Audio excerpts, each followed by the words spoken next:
नमस्कार। आज के इस खास विश्लेषण में आपका स्वागत है। सीधे मुद्दे पर आते हैं। आज हम एक ऐसी दास्तान की परतों को उधेड़ने वाले हैं जिसने बरसों से लोगों की रातों की नींद उड़ा रखी है।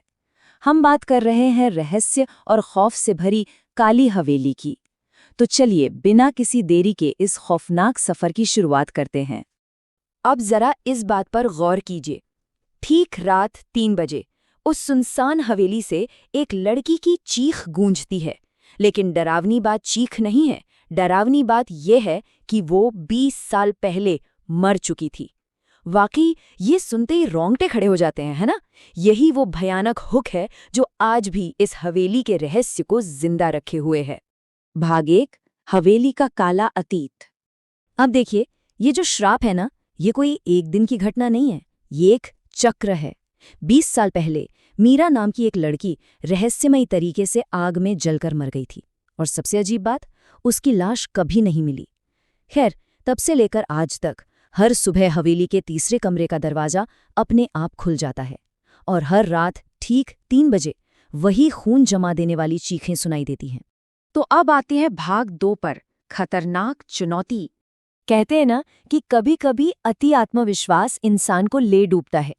आर्यन, कबीर, रोहन और समीर, ये 4 दोस्त बिल्कुल ऐसे ही थे। इन्हें भूत प्रेतों पर रत्ती भर भी विश्वास नहीं था और इसी संशय ने उन्हें एक ऐसी जानलेवा योजना बनाने पर मजबूर कर दिया कि वो गांव वालों को गलत साबित करेंगे। कैसे? रात 11 बजे कैमरा और टॉर्च लेकर उस हवेली में घुसकर, सच में इसे कहते हैं मौत के मुंह में खुद जलकर जाना।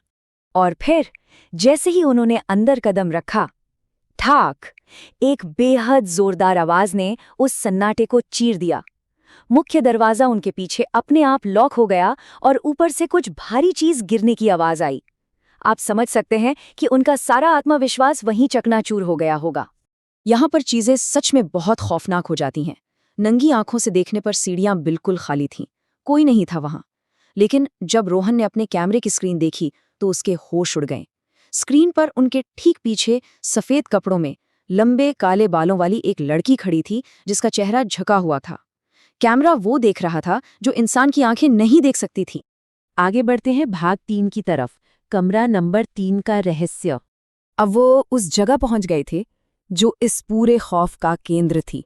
एक बहुत ही धीमी और भयानक आवाज आती है घुप अंधेरे से, मुझे बाहर निकालो। सच कहूं तो ये कोई मदद की पुकार नहीं थी, ये शिकार को जाल में फंसाने का एक तरीका था। और तभी धड़ाम, आर्यन अंदर गया ही था कि दरवाजा पूरी ताकत से बंद हो गया। बाहर खड़े दोस्त दरवाजा पीटते रहे पर वो टस से मस नहीं हुआ। अंदर से आर्यन की चीखें आईं और फिर बिल्कुल सन्नाटा, एकदम मौत जैसा सन्नाटा। कुछ पलों बाद दरवाजा खुद ब खुद खुला, लेकिन अंदर कोई नहीं था। आर्यन पूरी तरह से गायब हो चुका था और वहां दीवार पर एक संदेश लिखा था, अब तुम 3 बचे हो। मतलब ये अब सिर्फ एक डरावनी घटना नहीं रह गई थी, ये एक सोची समझी उल्टी गिनती थी। तो अब देखते हैं भाग 4, डायरी और खौफनाक बदला। यहां से भागने की सारी उम्मीदें खत्म हो जाती हैं क्योंकि मुख्य दरवाजे की जगह अब एक ठोस ईंट की दीवार बन चुकी थी। और फिर छन छन छन, पायल की आवाज करीब आने लगी। इस बार वो लड़की उनके ठीक सामने थी। उसकी आंखें एकदम काली थीं, चेहरा बुरी तरह जला हुआ और होठों पर एक ऐसी मुस्कान जो किसी की भी रूह कंपा दे। अगले ही पल कबीर हवा में उछला और जोर से दीवार से जा टकराया। अब जरा इस बात पर ध्यान दीजिए क्योंकि यहाँ पूरी कहानी पलट जाती है। समीर और रोहन को एक पुराने कमरे में मीरा की एक डायरी मिलती है। इस डायरी से असली सच बाहर आता है। मीरा की मौत कोई हादसा नहीं थी, उसे जिंदा जलाया गया था और उस कत्ल को हादसे का नाम दे दिया गया। मतलब ये जो कुछ भी हो रहा था ये बदला था उस भयानक अन्याय का, अलौकिक न्याय। और अब हम पहुंचते हैं कहानी के आखिरी हिस्से पर, भाग 5, आखिरी चीख का सच। डायरी पढ़ते ही खौफ का असली खेल शुरू होता है। कमरे का दरवाजा तुरंत लॉक हो जाता है, दीवारों से अचानक धुआं निकलने लगता है और तापमान इतनी तेजी से बढ़ता है मानो वो खुद आग में जल रहे हों। और इसी बीच एक आखिरी चीख के साथ रोहन भी हवा में गायब हो जाता है। अब सिर्फ समीर बचा था, बिल्कुल अकेला। समीर के पास अब कोई रास्ता नहीं था।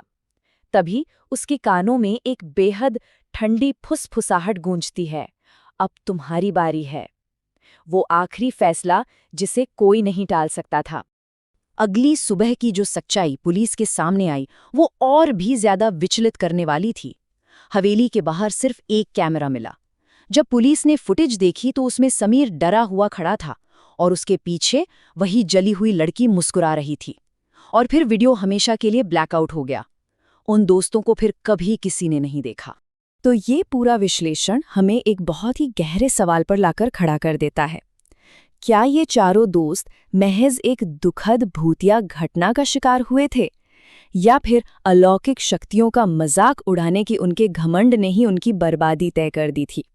खैर सच जो भी हो, आज भी वो तीसरा दरवाजा हर सुबह खुलता है और रात 3 बजे वो चीखें आज भी गूंजती हैं।